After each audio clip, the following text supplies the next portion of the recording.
मां पार्वती उसी समय त्रिशूल लेकर पांचों कन्याओं को मारने के लिए जो गंगा के जल में उतरने वाली थी, इतनी देर में देवाधिदेव महादेव ने रोक दिया। शंकर भगवान ने कहा, पार्वती ये तुम क्या कर रही हो? पार्वती तुम ये कर क्या रही हो? पार्वती जी कहती हैं, मैं इन 5 स्त्रियों को मार दूंगी, इन 5 कन्याओं को मार दूंगी। कौन है ये? शंकर भगवान कहते हैं, पार्वती तुम इनको समझ नहीं पाओगी, ये मेरी पुत्रियां हैं। जब तुमने मेरे वस्त्र ले लिए थे, वस्त्र पहनकर जब मैं आ रहा था, तब मैंने गंगा का स्नान करा था। मेरे शरीर के तेज से, गंगा के जल से 5 लड़कियों ने जन्म लिया था, जिसका नाम बोलो जम के, जया, विषहरा, श्यामली बारी, दौतली और देव। ये 5 बेटियां मेरे तेज पुंज से प्रकट हुई है, ये मेरी बेटी हैं। गंगा मैया ने इनको प्रकट किया है, गंगा जी ने इनको प्रकट। पार्वती जी हाथ जोड़कर क्षमा मांग रही हैं। बाबा ओगड़दानी से, बाबा त्रिकालदर्शी कैलाशी से माता पार्वती जी ने क्षमा मांगी, गलती हो क्षमा कर। शिव कहते हैं, सुनो पार्वती, मेरी ये 5 बेटियां जल के वेग में सर्प के स्वरूप में रहेंगी। इनको निंद्रा की देवी के रूप में पूछा जाए। हमने आपको पहले भी कथाओं में कहा, नींद की गोली खा रहे हो तो उसको छोड़ दो, प्रैक्टिकल करके देखना, कम से कम 5 दिन 10 दिन प्रैक्टिकल करिए। नींद की गोली को छोड़ो, पलंग पर सोने से पहले मोबाइल बंद करो, और मोबाइल बंद कर कर जब आप सोने का समय हो, नींद की गोली ना खाकर हाथ में जब थोड़ा सा जल लीजिए, जया, विषहरा, श्यामली बारी, दौतली और देव, 5 कन्याओं का नाम लेकर पानी का आचमन कर कर, मोबाइल बंद कर कर आराम से सो जाओ।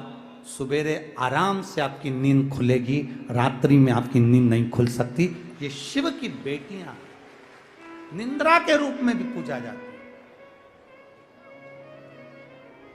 गोली खाना जरूरी नहीं कि आप गोली खाएं, नींद की गोलियां नहीं खाना चाहिए, ज्यादा शरीर को बेकार करती है। तो नींद की गोली ना खाकर शंकर भगवान की 5 बेटियों का नाम एक बार वापिस बोलिए, सब जितने बैठे हो, रोड पर जितने बैठे हैं, जितने बाहर बैठे हैं, जितने पंडालों में, 5 पंडालों में बैठे हैं, जो गाड़ियों पर चढ़कर बैठे हैं, यहां वहां जितने बैठे हैं, सब शंकर भगवान की 5 बेटियों का नाम अच्छे से याद करो। पहली जया, सब बोलो जया, विषहरा, श्यामली बारी, दौतली, देव।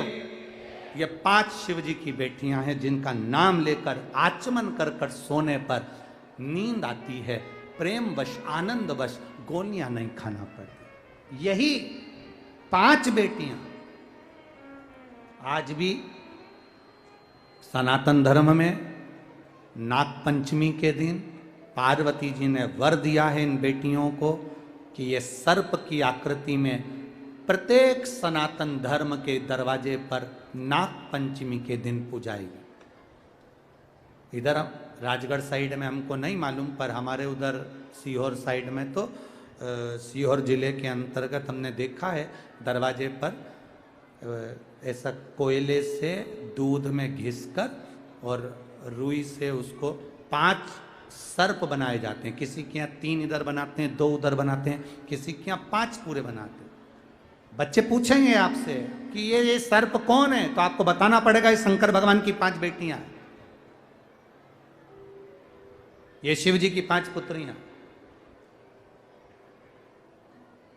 और फिर निवेदन, बहुत ध्यान से सुनिएगा।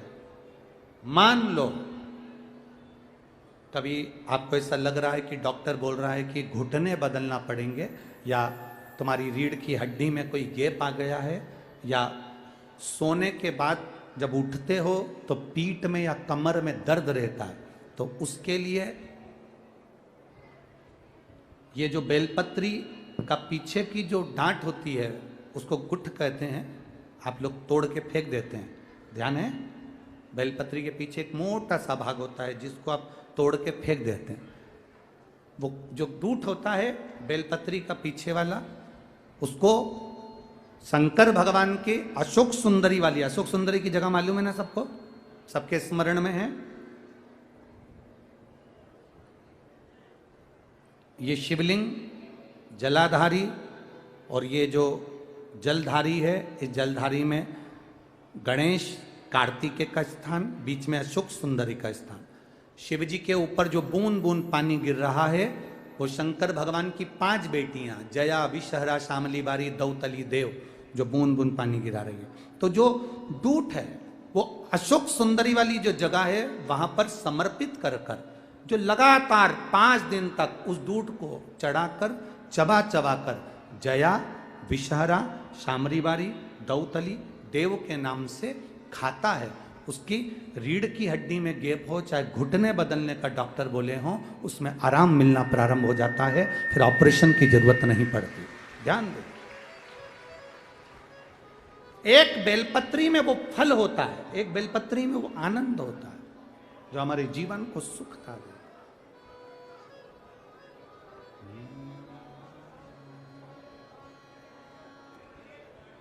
इसीलिए कहा अपनी किस्मत का ताला